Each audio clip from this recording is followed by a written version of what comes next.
Israel announced that its forces would launch a ground attack in the Gaza Strip to erase Hamas. However, analysts warn that this is a challenging and potentially risky plan.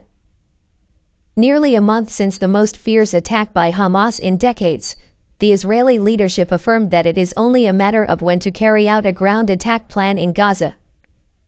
Our actions will bring the war into their territory. We will defeat them on their own territory, said Yaron Fink-Elma, an officer in Israel's Southern Command. How could a landing campaign take place? Israel plans a three-phase campaign. The first phase is a heavy airstrike, followed by a ground attack to eliminate Hamas members and destroy this force's infrastructure in Gaza. In the next stage, Israel will seek to eliminate the remaining resistance forces of Hamas. Finally, create a buffer zone around Gaza. Over the past 3 weeks, Israel has launched its largest ever air campaign on Gaza and began carrying out lightning raids. This move is said to be intended to clear the way for a large-scale ground attack campaign. Israeli tanks and infantry raided Gaza within just a few hours and quickly retreated to the border. There have been similar attacks before when Israeli soldiers entered the Gaza Strip, but this time there were tanks. It was clearly preparation for the next phase of the war. According to analysts, immediately after completing plans for the next operations, Israeli forces will be ready to organize a large-scale ground attack on the Gaza Strip. Israel Defense Forces, IDF, Israel said that about 400,000 of its troops and hundreds of tanks are besieging the Gaza Strip while the Navy is on duty to completely blockade it to ensure that Hamas forces cannot receive supplies, arms and supplies by sea. In addition, Israel also cut off the electricity and water supply to this territory of more than 2 million people. The only way for Israel to completely eliminate Hamas's military capacity is to organize urban combat, meaning to attack every area and every corner of Gaza. To do that, Israel needs to mobilize both regular and special forces to coordinate actions in a methodical manner.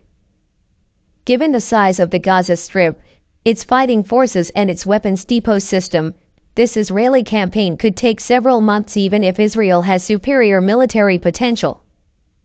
Israeli officials believe that a ground offensive campaign can help them completely resolve the threat from Hamas. However, this campaign also carries many potential risks for Israel.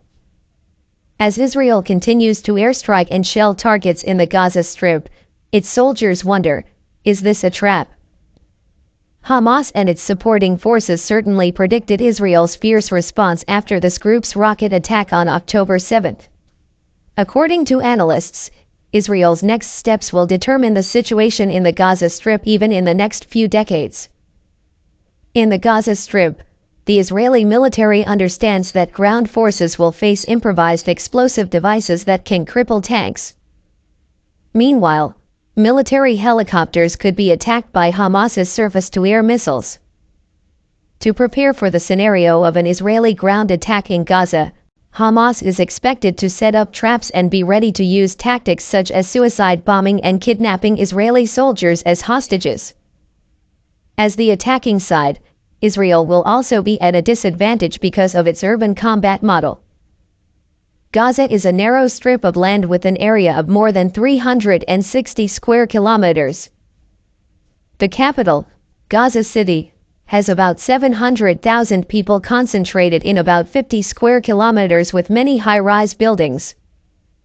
In 2014, Israel lost 66 soldiers in fighting with Hamas forces.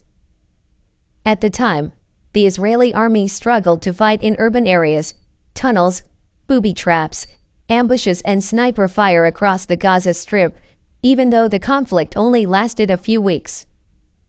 This time, with a record scale of 360,000 reserve troops mobilized for a comprehensive campaign, preparation time and resources will certainly be needed to be much greater, increasing risks for the IDF's own combat forces. Not to mention that Hamas forces also have significant support from an underground tunnel system that serves as a shelter, stores weapons, and organizes military activities. This is certainly a big advantage for Hamas over Israel in the conflict. Alp Sevim Lissoy, a member of the Atlantic Council, said that Israeli forces will have to carefully consider the possibility of victory on each small battlefield if they want to overcome the pitfalls and obstacles in Gaza. In the first phase, the IDF needs to gain control of each area until it controls at least 75%-80% geographically. This process will likely take several months, Mr. Sevim Lissoy said.